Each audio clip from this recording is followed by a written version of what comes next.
Nous sommes déjà dans les 9 jours et il y a un Midrash exceptionnel qui dit Ala Aryeh, Bemazal Aryeh, Ve'echiv et Ariel, al menat sheyavo Aryeh, Bemazal Aryeh, ve'yivne et Ariel.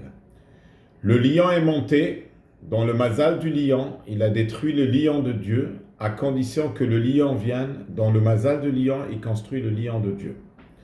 Le lion, c'est Nebuchadnezzar, qui est monté, qui a détruit le Beth Amikdash, qui s'appelle Ariel, le lion de Dieu, dans le mazal du lion, à condition que le vrai lion arrive, qui est Dieu, dans le mazal du lion, et construit le lion de Dieu. La question qui se pose, pourquoi le Midrash il utilise le mot lion soit pour la destruction, soit pour la construction? Deuxièmement, Akadosh Baruch Hu, il fait tous les mitzvot.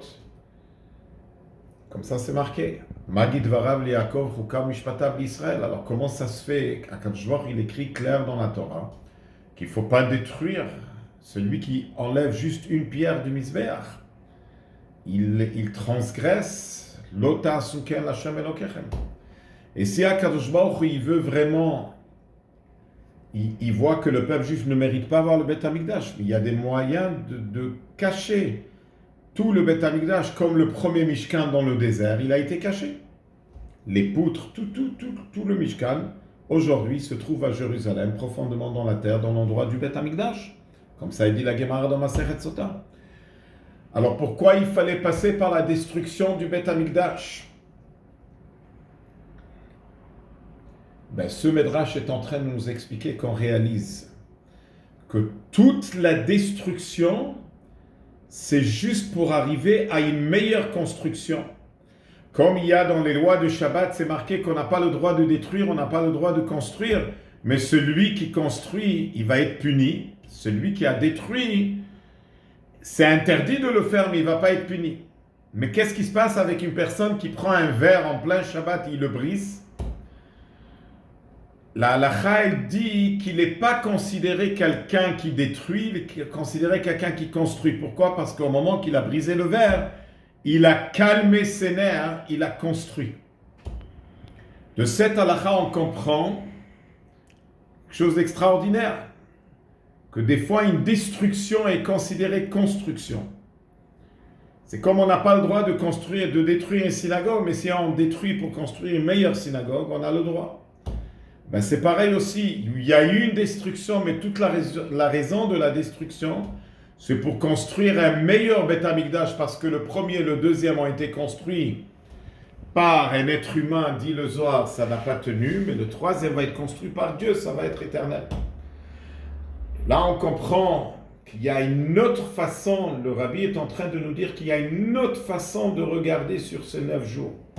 Il y a des gens qui vont se mettre à regarder sur les 9 jours, c'est des 9 jours de deuil, c'est des 9 jours de destruction. Le Rabbi nous enseigne qu'il faut regarder sur les 9 jours. Oui, il y a un deuil, mais il ne faut pas regarder sur le côté destruction. Il faut voir que c'est les jours les plus propices pour la construction du troisième Beth Amikdash. Et Dafka maintenant, c'est le moment qu'on doit tous étudier les lois du Beth Amikdash, parce que quand on étudie les lois du Beth Amikdash, on construit le Beth Amikdash. Donc on va étudier une petite halakha dans les lois du Beth Amikdash. Les portes du Beth Amikdash, chaque porte avait la hauteur de 20 amot et largeur 10 amot. Est-ce que vous réalisez ce que ça veut dire? Chaque porte a la hauteur de 10 mètres et largeur de 5 mètres. Et ces portes, imaginez-vous que ces portes n'ont jamais été touchées par l'ennemi. C'est David HaMelech qui les a préparées. Et ces portes, ils ont été noyés dans la terre. Et Ezrat Hashem, on va les voir à l'arrivée de Mashiach Tzidkenu. Donc c'est marqué que Dafka, ces Shabbatot, dans les 9 jours, c'est des Shabbatot où on doit avoir plus de joie que normal. Il ne faut pas qu'il y ait un signe de deuil, parce qu'on est en train les Shabbatot, on vit la lumière de Mashiach.